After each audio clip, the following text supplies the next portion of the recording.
Welcome to Naturally You Radio with your host, Leah Salmon, the Naturally You Coach. Leah is a best-selling author of 6 books, homeschooling mother of 7, natural health, well-being coach, and speaker who wants to help you create a life that nourishes and fulfills you on all levels, with advice on naturally healthy living, homeschooling, family, relationships, and personal development. And here's your host, Leah Salmon. Hi, and welcome to another episode of Naturally You Radio, helping you create a nourished life. I'm your host, Leah Salmon, the Naturally You Coach. You can find me at thenaturallyyoucoach.com, and today I'm sharing with you why the vegetarian, vegan, or raw food diet that you're on could be making you sick. Now, I became a vegetarian when I was 11 years old. I went to a school trip on a farm where we did camping and all these types of things, and there was goats and sheep there. When I got back to London and went shopping with my mum took me to a butcher's and she was about to buy some chicken, and I saw hanging up proudly in the butcher's shop the same carcasses of the animals that I was playing with just the other day. So I declared very loudly and probably quite embarrassingly to my mum in the shop that I didn't want to eat those things because I was playing with them last week. So my mum agreed for me to become vegetarian, and through my teens, I was a vegetarian. However, I was what I refer to as a junk food vegetarian. So I had a soya and junk food filled teenage existence where I basically lived off soya in all forms, all shapes and forms, and soya milk and things like white pasta, white bread. I barely ate vegetables. I did not really eat a lot of vegetables. I really did just kind of survive on like carbs and like starchy carbs like pasta and rice and soya products, and things like chocolate and juices and pizzas that were made from vegetarian cheese. So basically anything that didn't have meat in it, that's what I was eating. Now, this lifestyle resulted in me developing a condition called metrorrhagia, which is where you bleed between your periods. I lived with the condition for about 2 years before I eventually went to the doctors to get it checked out, and they basically disregarded the condition as being anything particularly serious and told me to come back in 6 months if it got any worse. And in my opinion, it was already in a terrible state. So I then was empowered by their lack of enthusiasm to do anything with me. I thought at the very least they would blink and try and, drug me or operate on me or do something to show you care. But one of my fears was that they would actually dismiss my condition entirely, and that's exactly what they did. They basically dismissed it.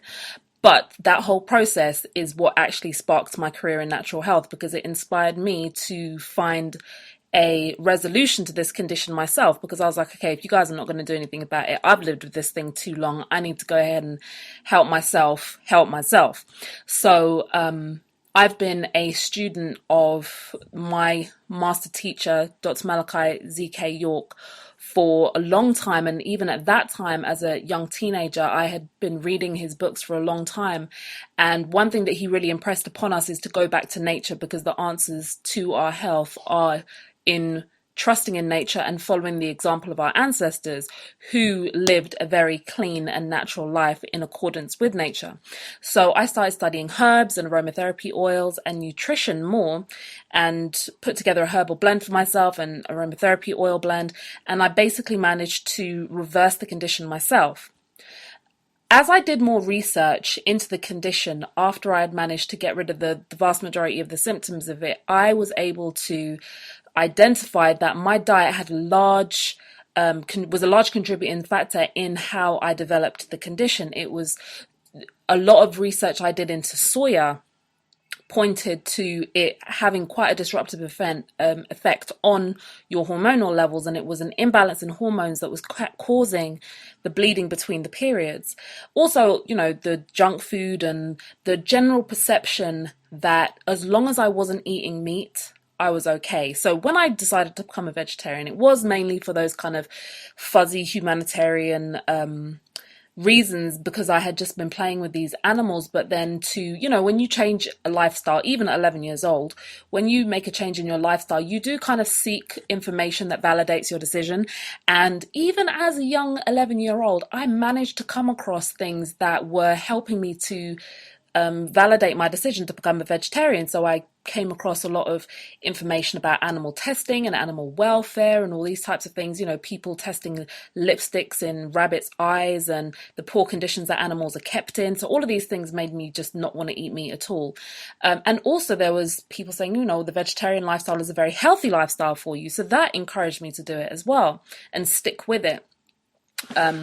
Now, I continued my journey and eventually, realized that the soya aspect and the junk food aspect of what I was doing, even though I had taken meat out of my diet, that wasn't the be all and end all.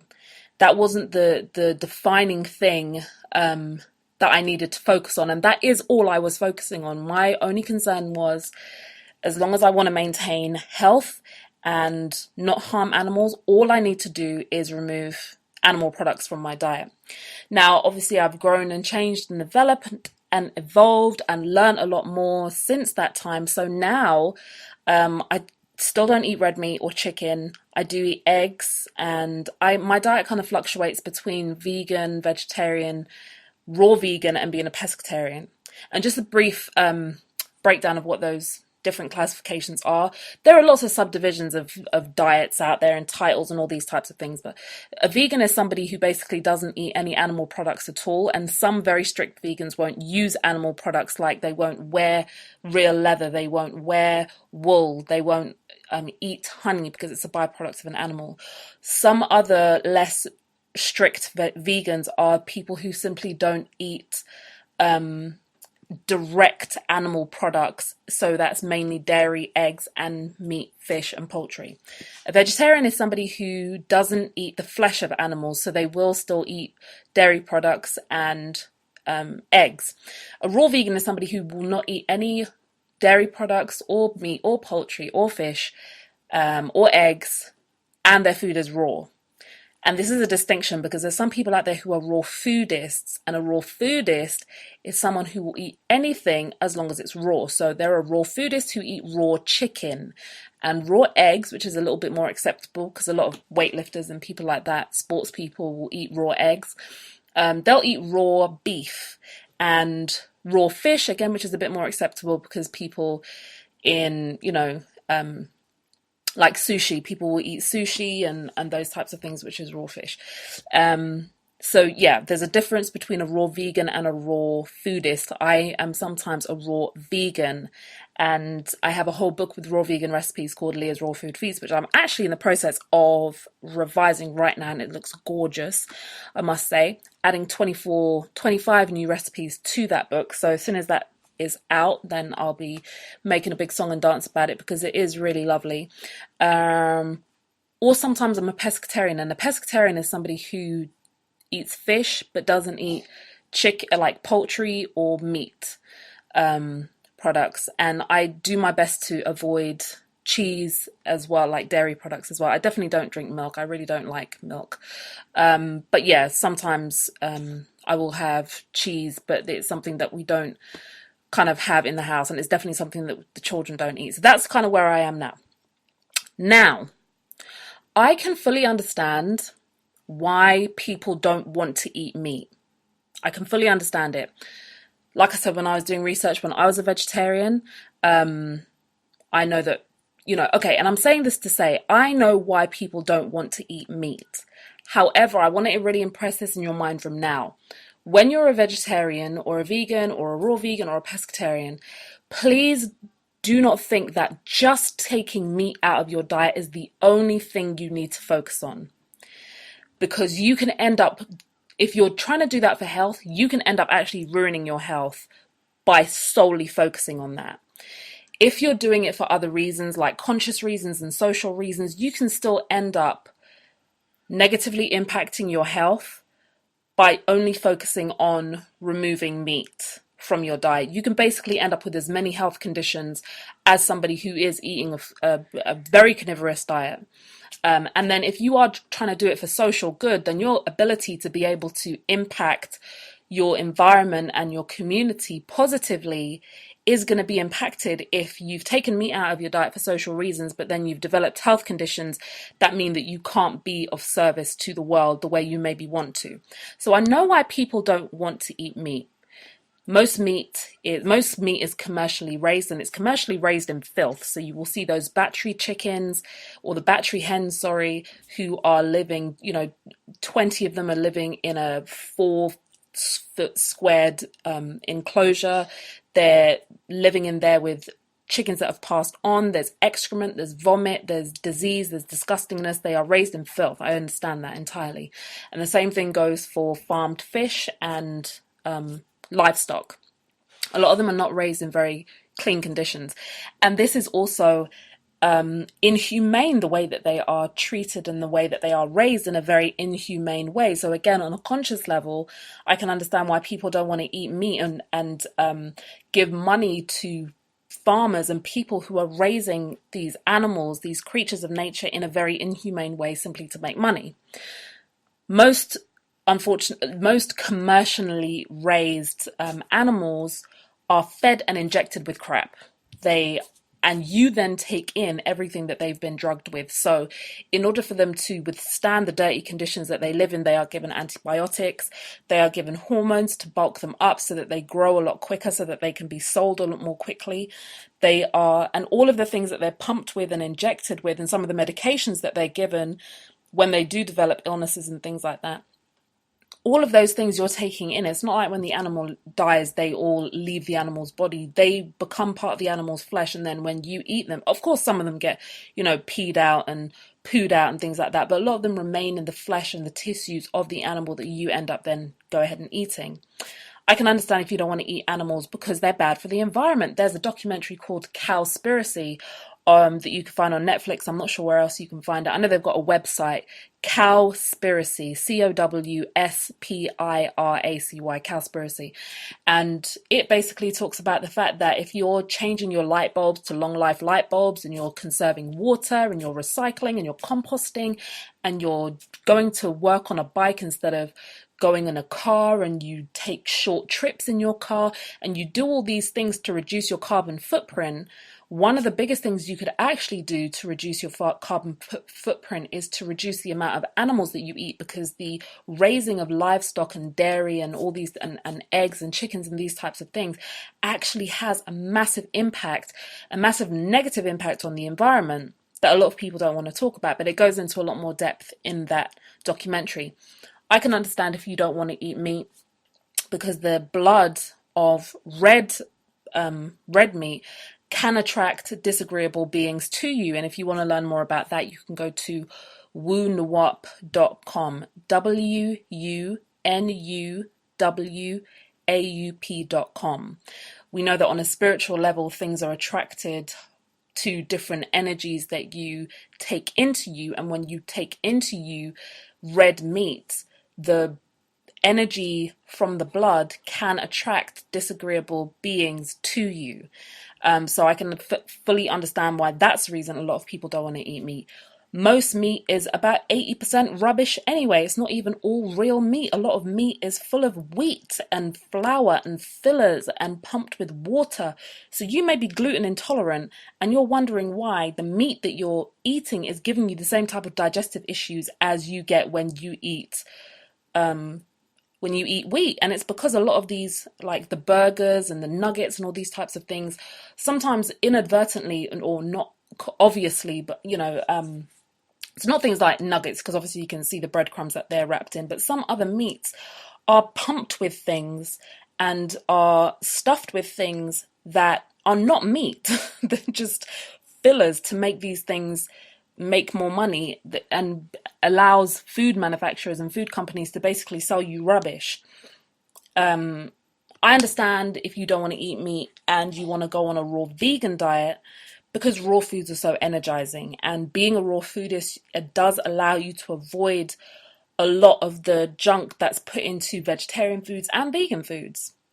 So many vegetarians, because of all these reasons, think that all they have to do is remove meat. and they'll be happy and healthy and fine. And this isn't always the case, because you may know, I know, and I know that a lot of people who are on a vegetarian diet or a vegan diet and who are motivated to go on this diet because of their health are not actually healthy. And it's not because they're just getting into the diet and they're just getting into the swing of things and they haven't been vegan long enough. People who have been vegan or vegetarian for years are still suffering from health problems. So why is this?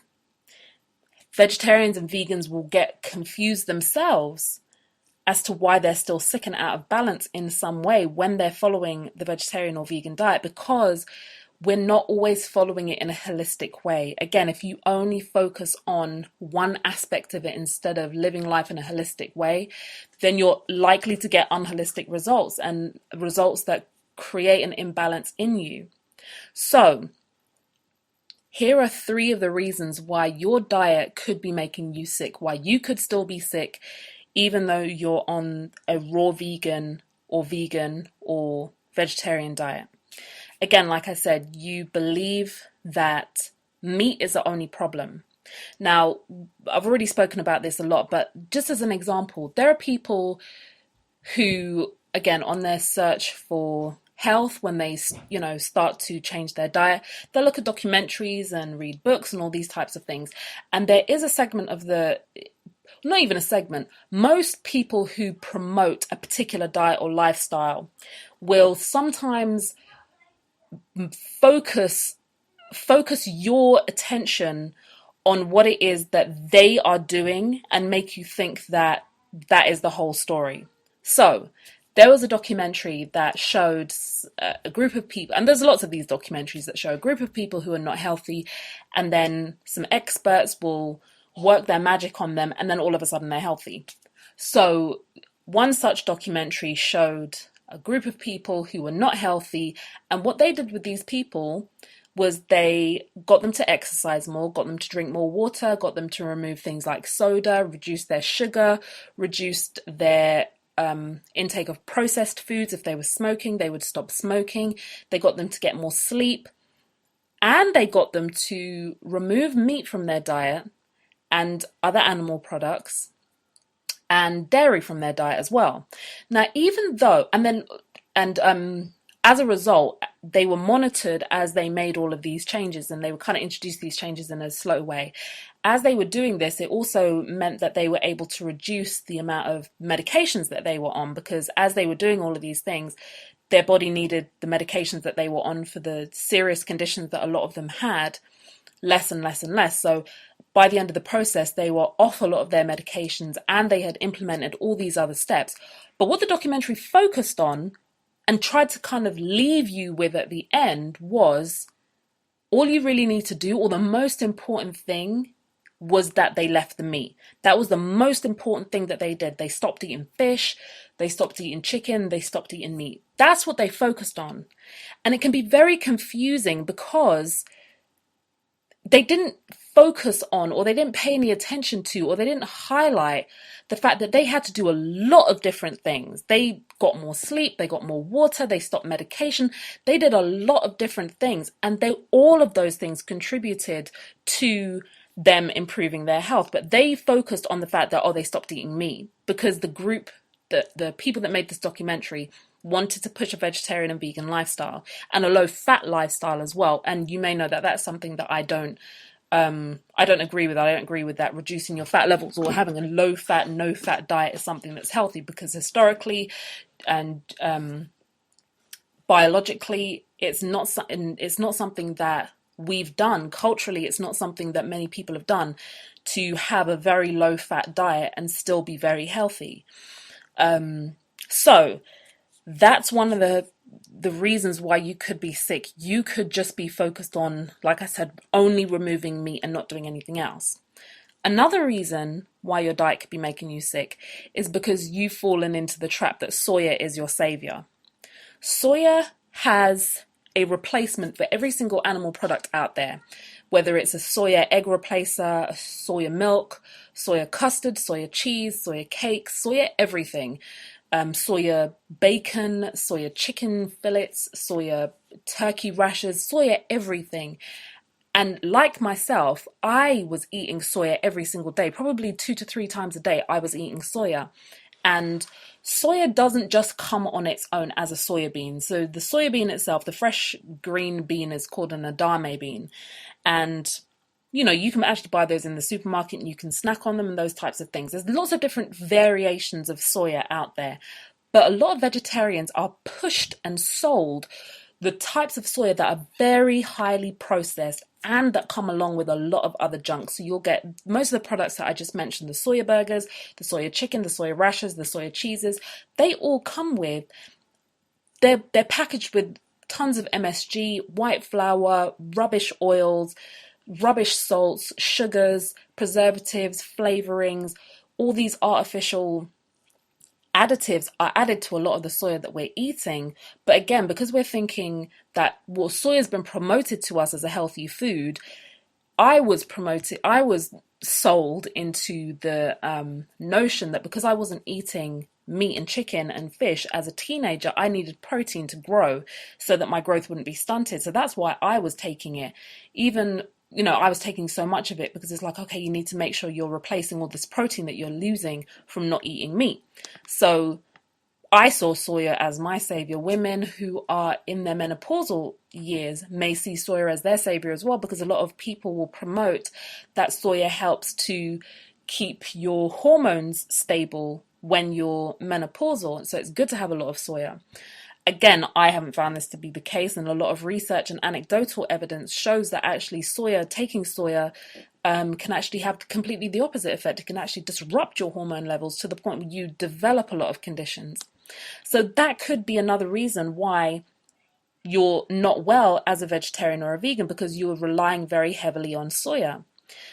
Another reason why your vegetarian or vegan or raw vegan diet could be making you unwell is that you're not actually eating enough real food. Therefore, you're not actually getting enough nutrients. And again, this is because as a vegetarian or a vegan or even a raw vegan, you can actually eat a lot of processed foods. Not so much as a raw vegan, but as a vegetarian and a vegan, you can actually eat a lot of processed food, but still be able to proudly wear the badge of being a vegetarian and a vegan, and a strict vegetarian and a vegan. Because like I said, I barely ate fresh fruits and vegetables, but I also didn't eat animal products. Actually, there was a period of time where I was a vegan.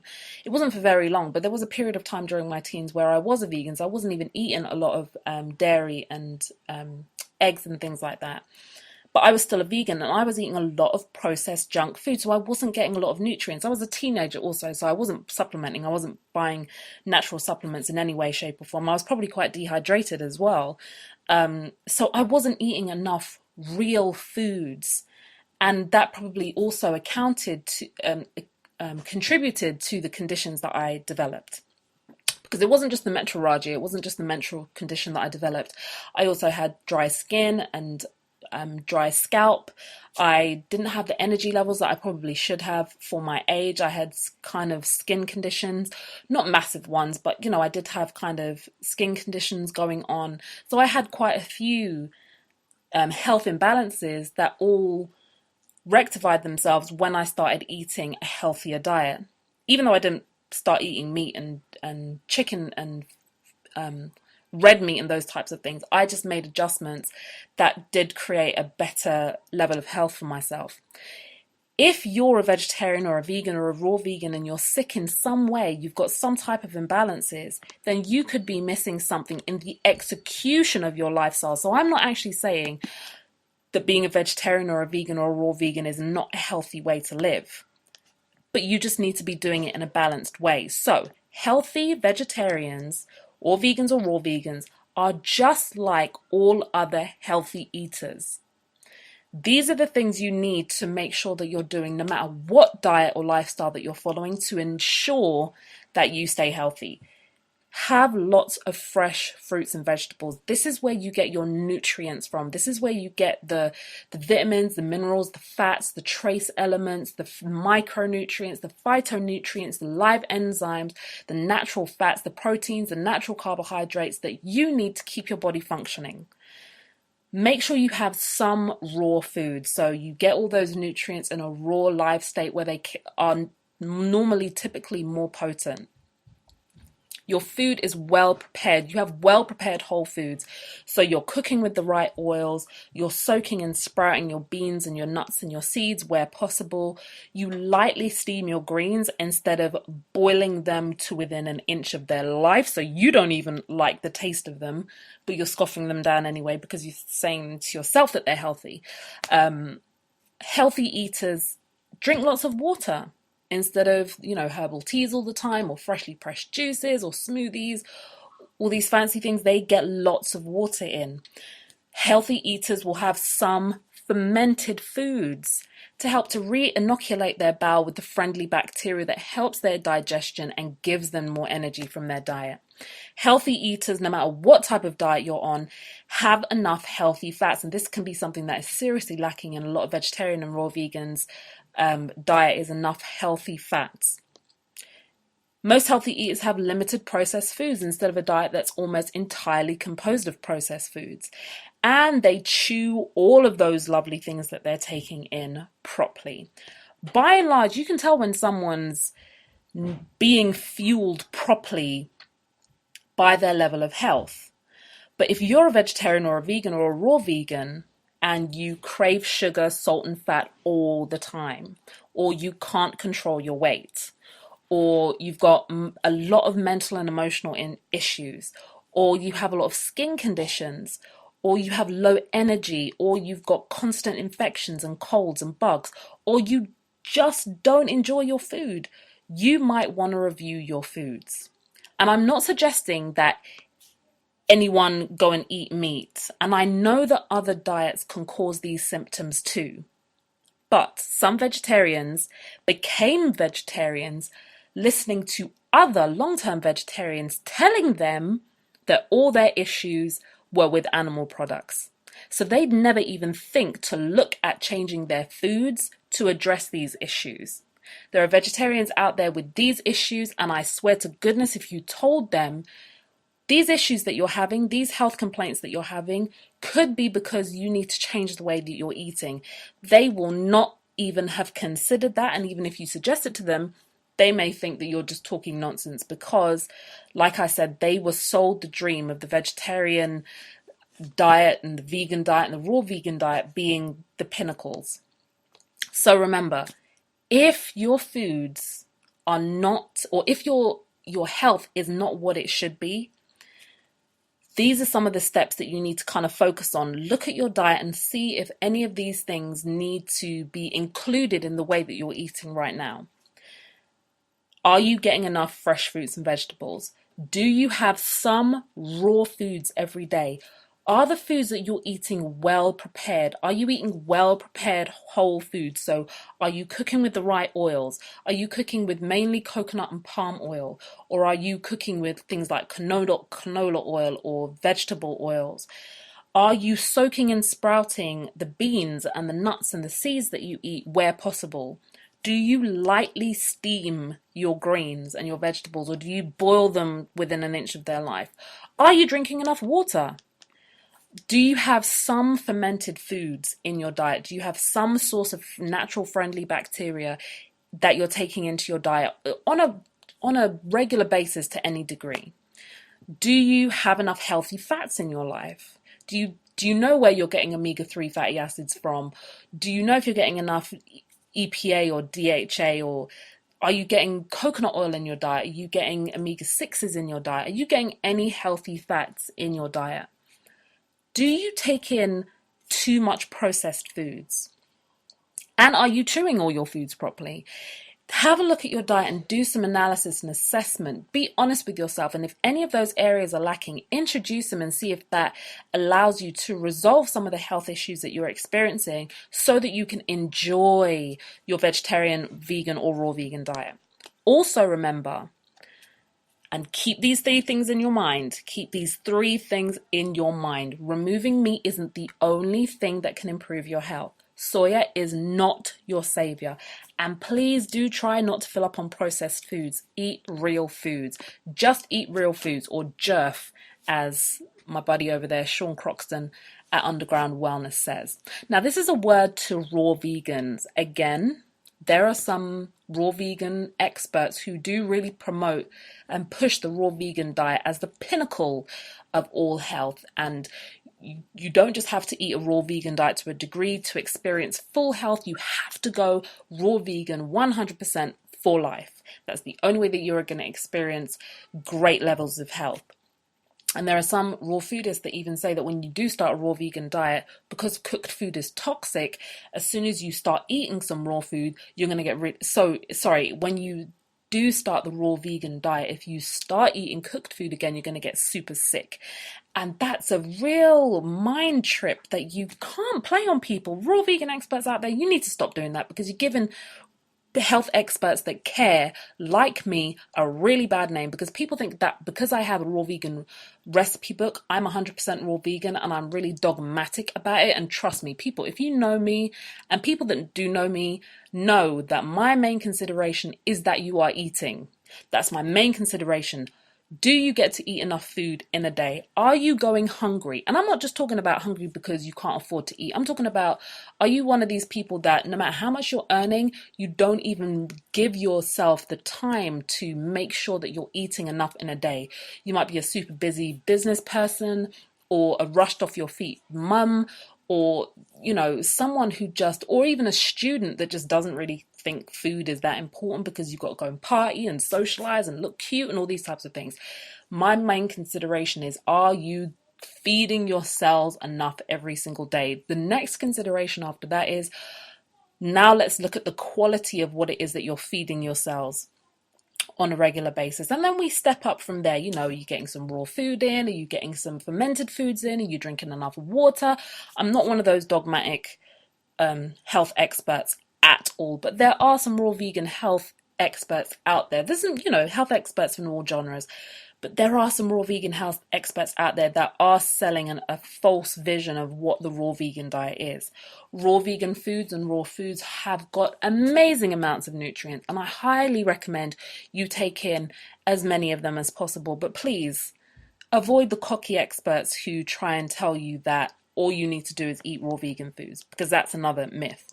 Many people's diets lack variety, even raw foodists.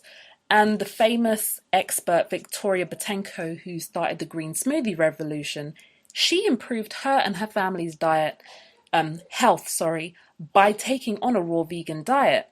But then their health started to decline again because it lacked greens.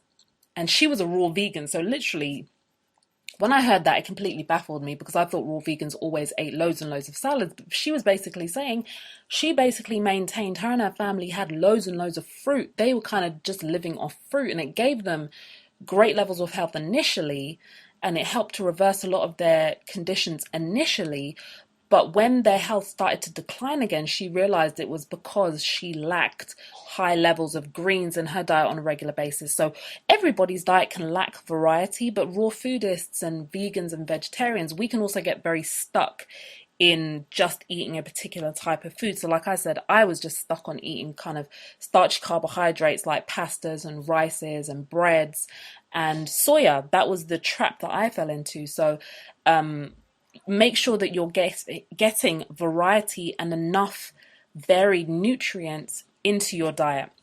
There are raw vegans who kind of survive on dehydrated snacks and a big dehydrated portion of something in their main meals, and then a few of the same fruits and vegetables and unsoaked or unsprouted nuts and seeds. And having that type of a diet can leave you depleted in certain things too.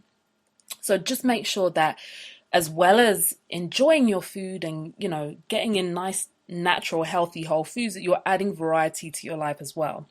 So I don't want anybody else to suffer as a vegetarian or a vegan the way that I did because of not being well enough informed. So I want to motivate you to enjoy your vegetarian and raw vegan and vegan diet, but just make sure that you're getting plenty of whole natural foods in there. You're not relying on soya. You don't have the fake belief that only taking out meat is the only thing that you need to do, and you're getting lots of natural, healthy, whole foods in. I hope that you've enjoyed this podcast. Please be sure to share it with your friends.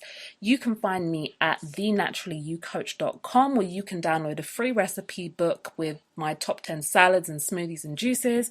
You can find me on Facebook and Instagram and Twitter under Leah Salmon or The Naturally You Coach. Have a great day. Take care and stay healthy.